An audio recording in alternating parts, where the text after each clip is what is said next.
Hari ini menjelang 80 tahun kita merdeka, dengan bangga pertama kali dalam sejarah bangsa Indonesia yang punya cadangan emas ke-6 terbesar di dunia untuk pertama kali akan memiliki bank emas.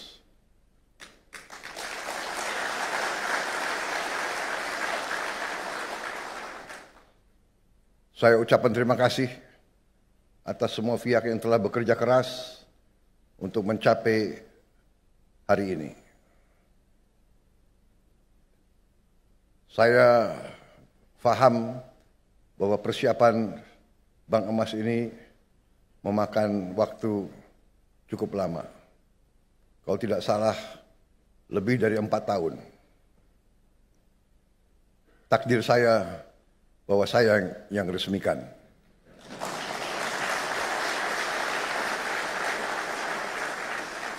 Sekali lagi, saya harus ucapkan terima kasih Pak Jokowi. Seharusnya, tolong Seskap ya, kalau ada program yang jasanya pemerintah sebelumnya banyak, presiden sebelumnya harus dihadirkan juga.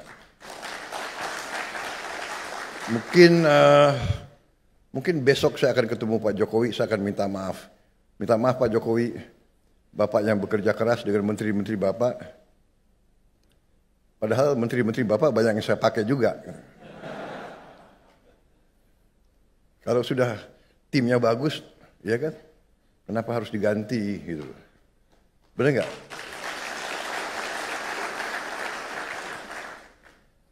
Manajer boleh diganti. Kalau timnya pemainnya masih bagus ya dipakai terus.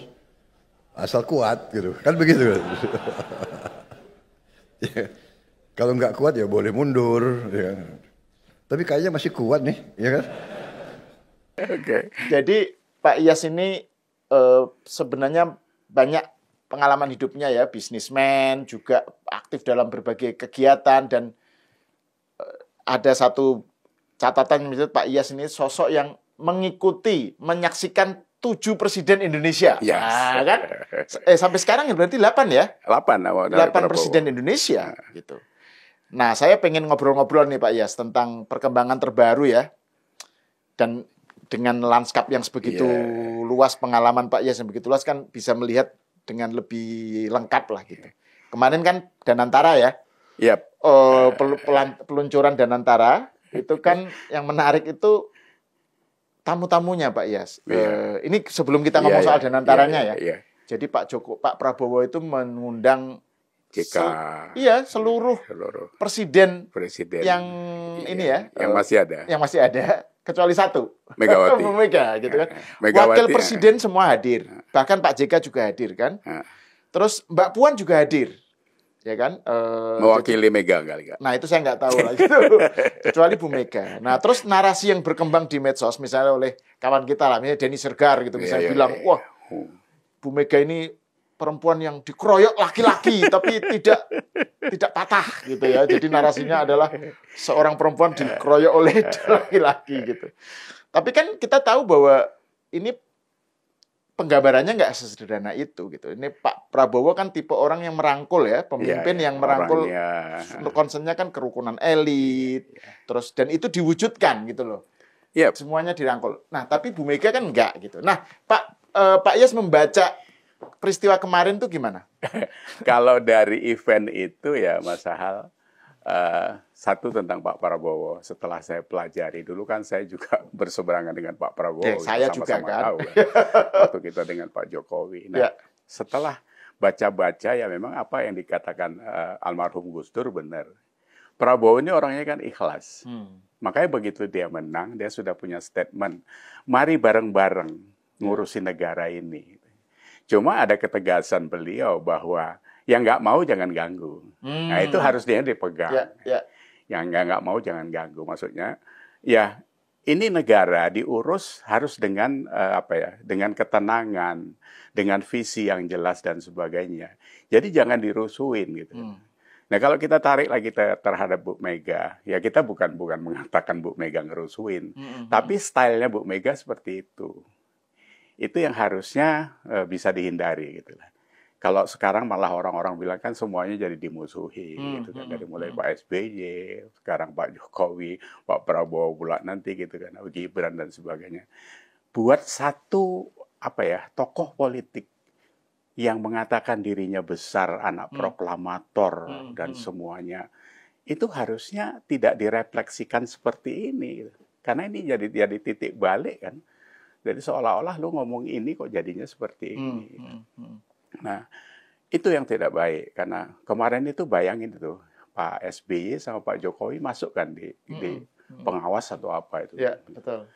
Itu kalau ada Bu Mega kan harusnya dia masuk. Ya. Tidak mungkin dia dilepas sama Pak Prabowo. Betul. Cuma karena kemarin dia lagi tidak enak badan, ya terpaksa nggak bisa dimasukin di situ kan. Itu kan, itu yang saya lihat seperti itu. Jadi kalau danantaranya sendiri ya kita banyak informasi dari luar yang kita baca dan sebagainya ya satu hal yang baik. Tinggal nanti bagaimana ke depan itu. Jadi kalau eventnya saya pikir itu masalah. Jadi kemarin itu begitu ramainya segala macam itu, ada selilit kata, ada selilit ya, harus dicabut harusnya gitu. Itu soal selilit itu kan menarik ini kalau kita kaitkan dengan peristiwa-peristiwa sebelumnya ya, Pak SK kan. Ada Hasto jadi tersangka, gitu kan. Terus kemudian Bu Mega marah, menyatakan sampai minta supaya kepala daerah yang PDIP itu nggak usah ikut retreat gitu kan. Nah, terus sebelum itu kan juga muara dari persoalan ini kan juga terkait dengan hubungan Bu Mega dengan Pak Jokowi, terus kemudian pengen supaya Pak Jokowi dan Prabowo itu pecah gitu kan, terus dan narasi-narasi semacam itu kan muncul. Nah, dan antara kemarin itu kan menunjukkan, bayangin itu Pak JK datang. Ya kan? Pak JK datang. Pak Budiono pasti datang. Pak Kiai Ma'ruf Amin. Kemudian tadi Pak Prabowo, SBY dan Jokowi ya. Terus kemudian ini kan menunjukkan sesuatu yang kalau dari segi apa yang kita lihat di video, di foto-foto kan kelihatan indah gitu ya. Nah, tapi ya itu, karena ada selilit tadi itu kan. Kalau dari sudut pandang Pak Prabowo, saya pikir karena tadi itu, jadi dia itu orang yang ikhlas. Ini tidak seperti itu. Tidak seperti itu. Jadi tidak menyampaikan Bu Mega, tidak lah. Karena dia orangnya sangat mengingat apapun gitu. Ya kalau kita bicara Pak Prabowo kan dia orang yang disakiti juga kan gitu kan. Nah, tapi kalau kita bicara Bu Mega, itu kan memang stylenya seperti itu. Ya kan? Ya stylenya style itu ada tabiat kan gitu. Nah, ributnya kita ini sebenarnya yang tidak menguntungkan buat masyarakat Indonesia ini kan sejak Pak Jokowi tidak bersama PDIP ya. Waktu itu ya kita masih itu. Kita bukan orang politik tapi kita ngikuti kan gitu. Nah, itu sebenarnya tidak baik. Saya selalu mengatakan bahwa tidak menjadi tauladan yang baik sebagai orang-orang senior di dalam perpolitikan, dalam public figure, apalagi bekas presiden dan sebagainya, kan ditonton anak-anak kita ini. Apa mau seperti ini ke depan? Makanya saya sangat tidak setuju dengan Rocky Gerung, dengan Refri Harun. Jangan kasar mulut kita itu, tidak baik. Karena itu didengar orang, apalagi gesturnya seperti itu. Kebencian itu kan nggak boleh di-spill kayak gitu. Lu nggak suka, boleh gitu. Tapi kalau sampai maki-maki itu kan tidak boleh. Nah, kembali kepada Bu Mega, ya itu tadi karena saya ngelihat persiapan, ya saya bukan ngajari ya, saya pun umurnya udah 70-an sekarang gitu. Tidak ajak di dalam mengatur emosi, tidak kalau kita Muslim kan Rasulullah kan bilang kan kalau lagi marah berdiri duduk, masih marah duduk rebahan, masih juga marah yuk ambil wudhu, habis itu sholat gitu. Artinya kan bisa diatur sebenarnya. Kenapa sih gitu? Kenapa harus marah dan sebagainya? Kalau sekarang ini kan saya sudah dapat sesuatu yang saya di lingkungan saya di lingkungan perumahan kan ada RT RW sama sebenarnya, ada orang suka tidak suka. Ya saya pikir kalau saya tetap kalau saya sedang mengerjakan sebuah kebenaran, saya jalan aja. Saya nggak peduli dengan itu dan saya tidak perlu frontali dia. Nah, saya diam. Yang saya 10 tahun saya terus mengikuti Pak Jokowi. Itu orang luar biasa. Jadi berpolitiknya sufi, sehari-harinya sufi, bisa tahan seperti itu luar biasa. Itu luar biasa. Harusnya itu kan bisa dijadiin kalau kita bilang refleksi ya. Refleksi itu kan diri kita itu diurai bagaimana kita bisa belajar dengan ini dan sebagainya itu.